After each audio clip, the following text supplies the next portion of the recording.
Bonsoir à tous. Des voyages scolaires qui coûtent plusieurs centaines d'euros, parfois près d'1 millier d'euros. C'est la demande à laquelle sont confrontées de nombreuses familles, à tel point que la ministre de l'Éducation envisage désormais de plafonner le coût des classes de neige et autres classes vertes. Alors, à quoi servent ces voyages? Ont-ils un intérêt pédagogique? Faut-il les réglementer ou bien leur organisation relève-t-elle de la liberté des écoles? Et que faire avec les élèves dont les parents ne peuvent pas payer? Ce sont les questions que nous allons nous poser ce soir dans Plus d'actu.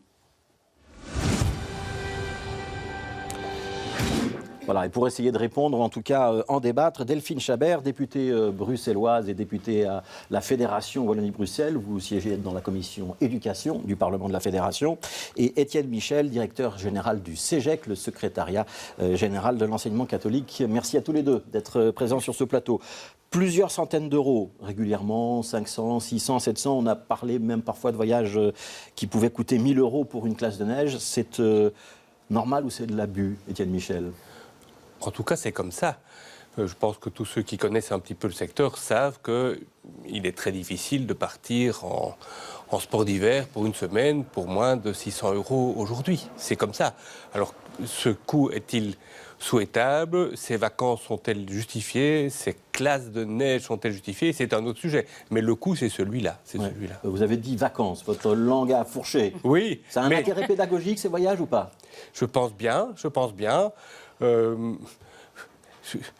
Au fond, il y a énormément de débats autour de ces questions. Pendant toute une époque, partir en classe de neige, c'était apprendre à vivre en groupe, en dehors des conditions habituelles, de se familiariser avec la pratique du ski, etc. Tout ça garde du sens.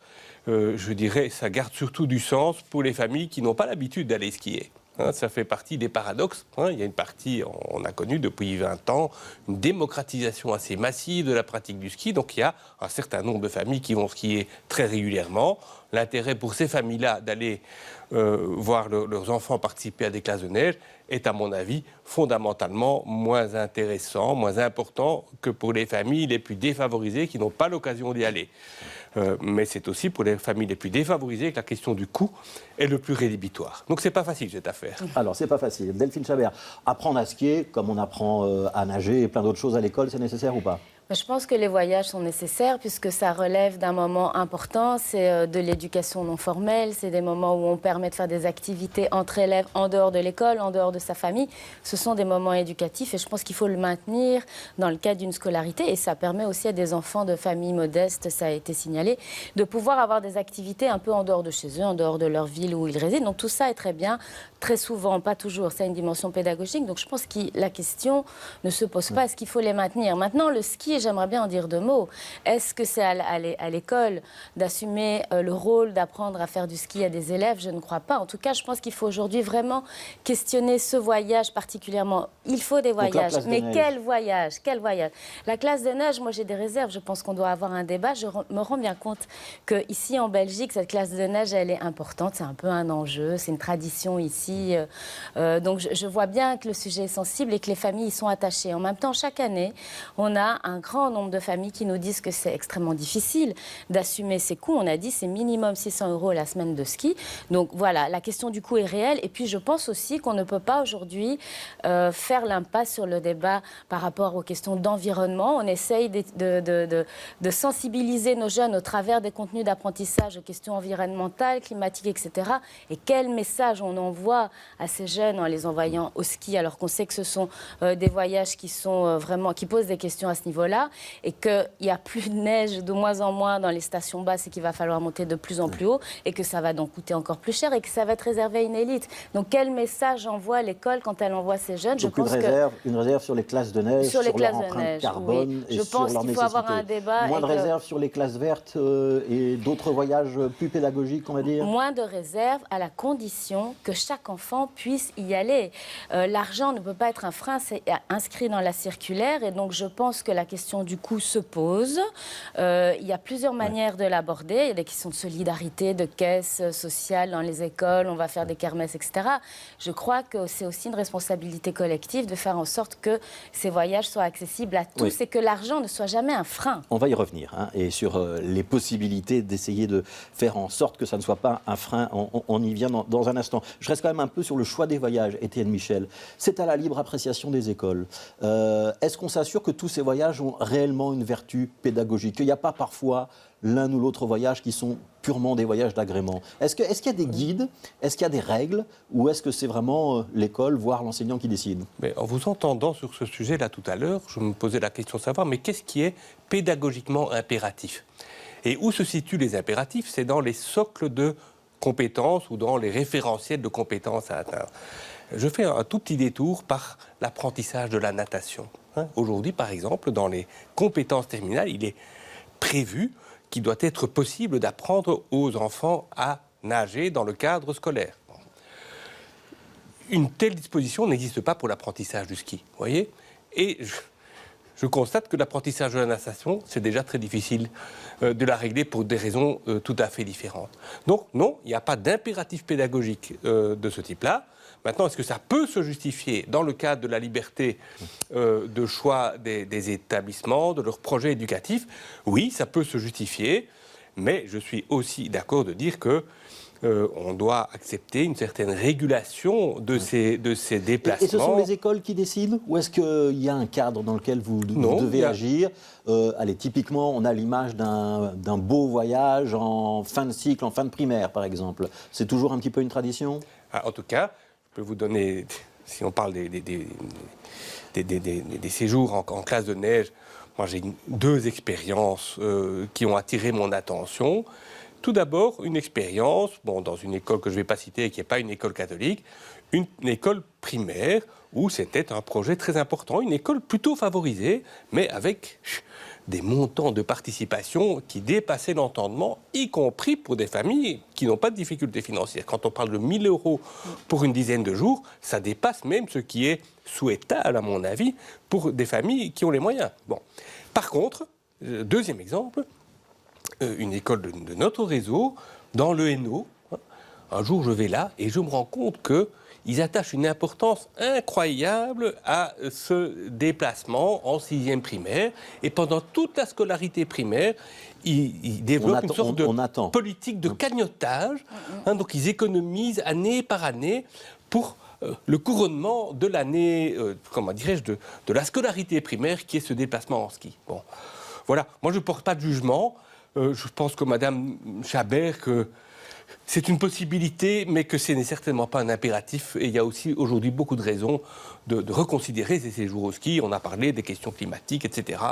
Ouais. Alors, je vous propose d'entendre un témoignage pour peut-être commencer à alimenter un petit peu ce débat. C'est le témoignage de Merlin Guevers. Il travaille pour la Ligue des familles et il racontait comment cette question peut parfois créer des tensions ou des malaises au sein des familles. Il indiquait, c'était dans un journal de 12h30 sur BX1, que sa Ligue des familles recevait d'ailleurs de nombreux appels de parents à ce sujet. C'est un extrait de notre journal du 18 janvier.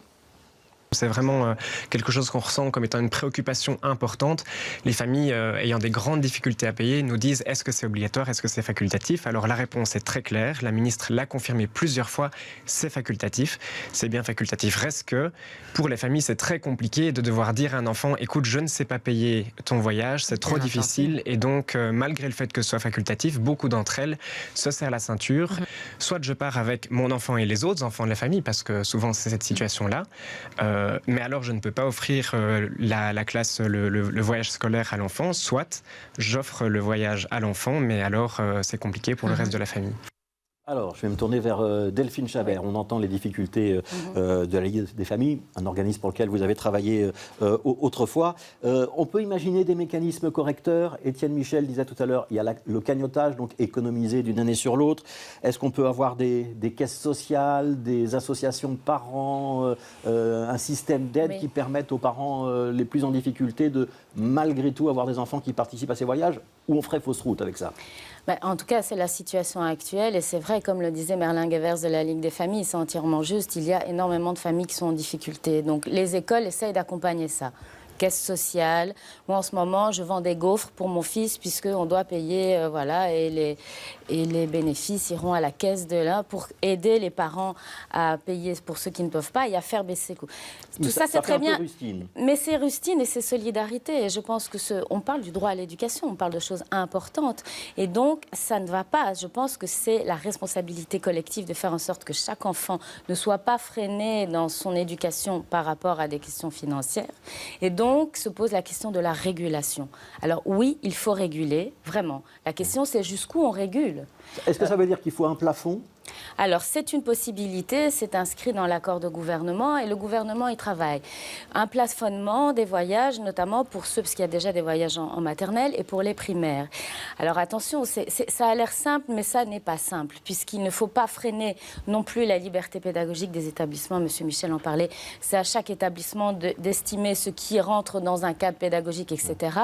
En même temps, il faut trouver un équilibre entre la dimension pédagogique, le projet de l'établissement, les capacités financières des jeunes et attention à ne pas créer une nouvelle norme parce que si on met un plafond, le risque, c'est que certains voyages scolaires deviennent plus chers puisque des écoles vont s'aligner. Bah oui, ils vont dire. Est-ce que ça vous gêne pas ? Il y a des effets pervers, il faut vraiment prendre le temps. C'est pas une petite affaire, il faut prendre le temps de le faire bien. Est-ce qu'il y a un risque d'une école à deux vitesses, enfin de voyage scolaire à deux vitesses, avec des écoles avec un public plutôt favorisé où on aura d'office un voyage scolaire et d'autres écoles où on ne parle jamais en voyage? Ça existe? C'est déjà le cas aujourd'hui ? C'est déjà la situation et on sait, alors c'est pas la majorité, mais on sait que certains établissements trient un peu la population scolaire en disant au moment de l'inscription, attention, vous savez que le voyage de fin d'année sera à tel prix.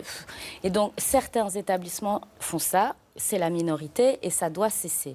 D'où cette question de la régulation, d'où cette question de construire avec l'ensemble des acteurs, donc les fédérations de pouvoir organisateurs, les écoles, les enseignants et aussi les parents, un système de régulation via des plafonnements, par exemple, pour permettre à chaque élève de partir. Alors je me tourne vers Étienne Michel. Est-ce que vous êtes favorable au principe du plafond, un montant que les écoles n'auraient pas le droit de dépasser lorsqu'il s'agit de préparer un voyage scolaire ? En tout cas, ça me paraît tout à fait justifié. Ça a fait l'objet d'une négociation dans le cadre du pacte pour un enseignement d'excellence et nous avons marqué notre accord sur le principe. Vous êtes d'accord sur le principe ? On est d'accord sur le principe, on a marqué notre accord et on reste d'accord avec ce principe. Je pense en fait que ça devient nécessaire, notamment compte tenu des grandes disparités auxquelles Donc il y a eu des on est aujourd'hui consultations confrontés. ces derniers mois avec la ministre de l'Éducation, Caroline Désir, sur cette question-là. Est-ce que vous parlez déjà de chiffres ou pas encore ?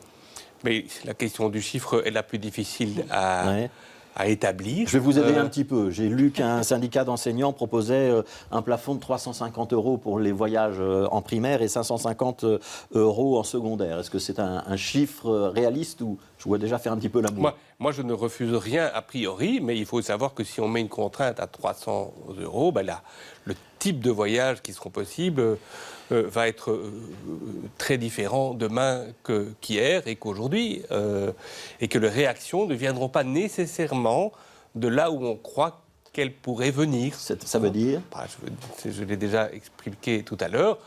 On est parfois surpris de voir que c'est dans les milieux les plus défavorisés que les écoles sont les plus attachées à ces projets, que c'est parfois dans les familles les plus défavorisées qu'on investit ces voyages de la plus grande signification.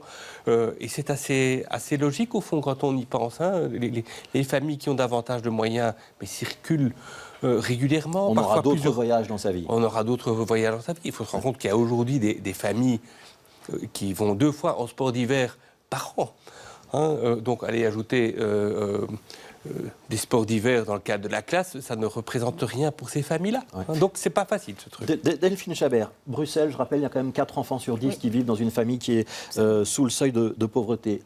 Supprimer les voyages, ce serait aussi contre-productif ? Donc ça, je l'ai dit au début, il ne s'agit pas de supprimer les voyages. Mais alors, est-ce qu'un plafond ne risque pas, justement, d'empêcher certains voyages que les enfants attendent ?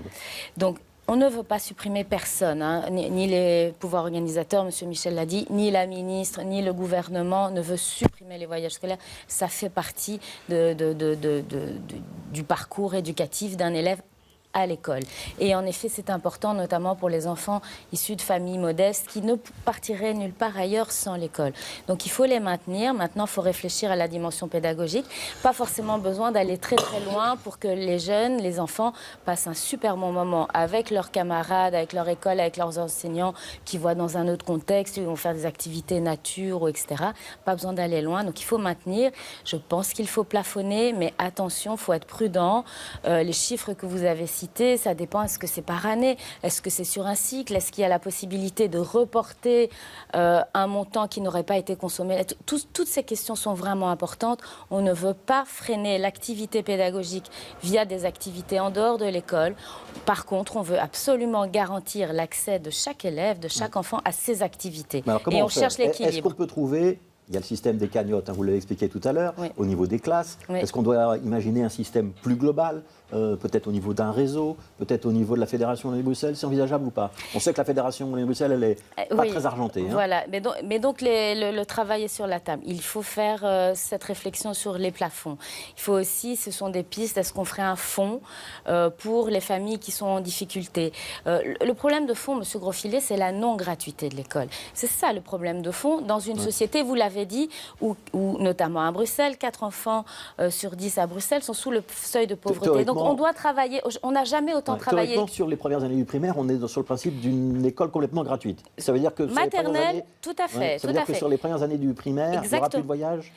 Non, ça ne veut pas dire ça. Ça veut dire, et on n'a jamais autant progressé en termes de gratuité scolaire que depuis ces 3 dernières années, où maintenant la maternelle est gratuite et elle est plafonnée. Les premières et deuxièmes primaires vont être gratuites au niveau du matériel scolaire et on réfléchit à ce plafonnement. On avance vers la gratuité, mais l'enjeu, c'est vraiment celui-ci, c'est qu'aucun enfant ne soit pénalisé à l'école par rapport aux ressources financières de ses parents. Ouais, je me tourne vers vous, Étienne Michel. La notion de fonds, elle vous semble intéressante? On peut la creuser? Est-ce que vous pourriez la creuser, par exemple, au niveau de l'enseignement catholique? Ou est-ce que vous estimez que c'est plutôt au niveau des pouvoirs publics et de la Fédération Wallonie-Bruxelles qu'il faut le faire? Vous savez, il y a une certaine solidarisation qui intervient au niveau de chaque école. Ça existe déjà? Ça existe, pas toujours, mais ça existe assez régulièrement. Cela dit, ça n'est pas quelque chose qui est tellement praticable. Pourquoi?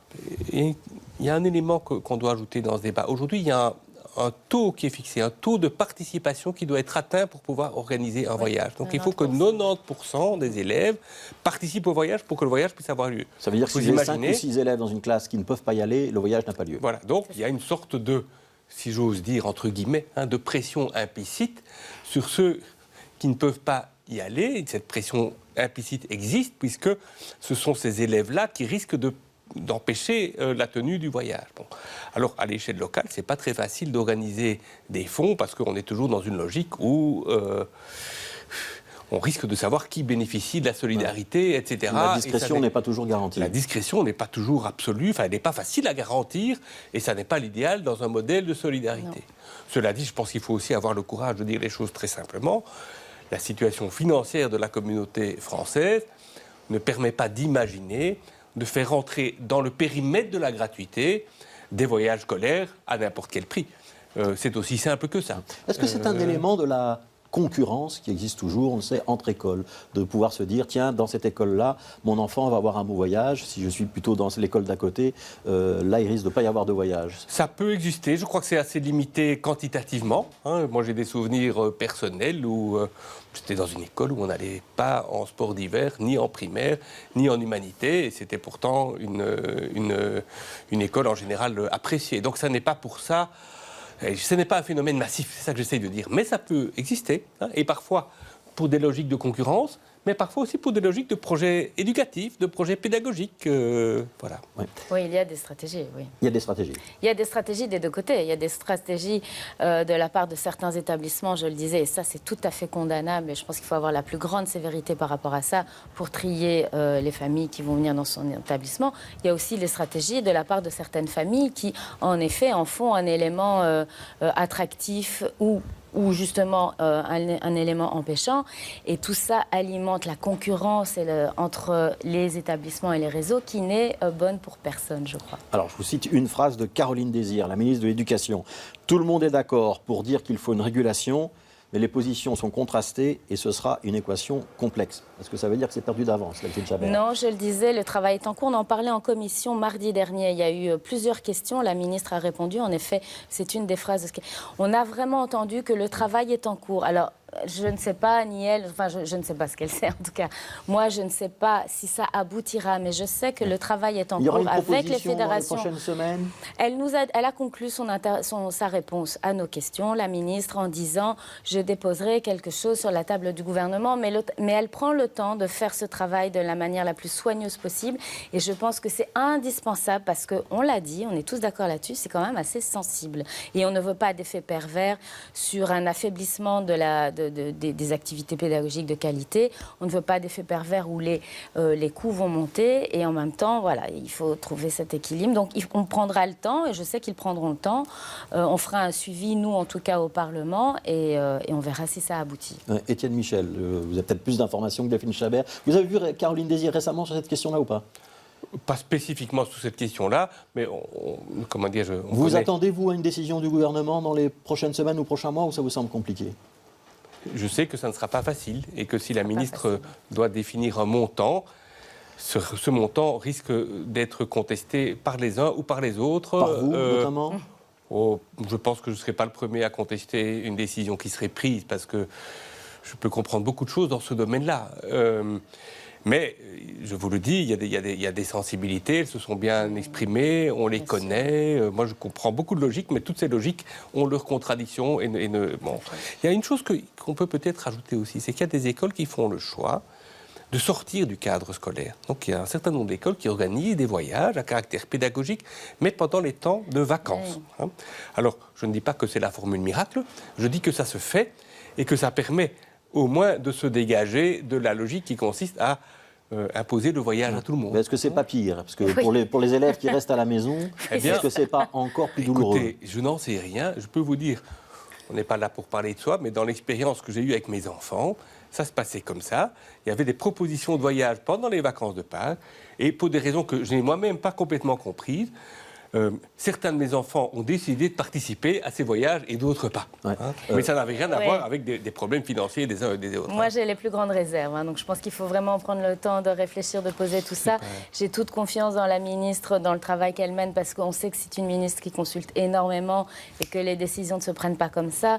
Monsieur Michel participe, comme les autres réseaux, bien entendu, à ces réunions. Je sais qu'elles associent aussi les représentants des enseignants et des parents.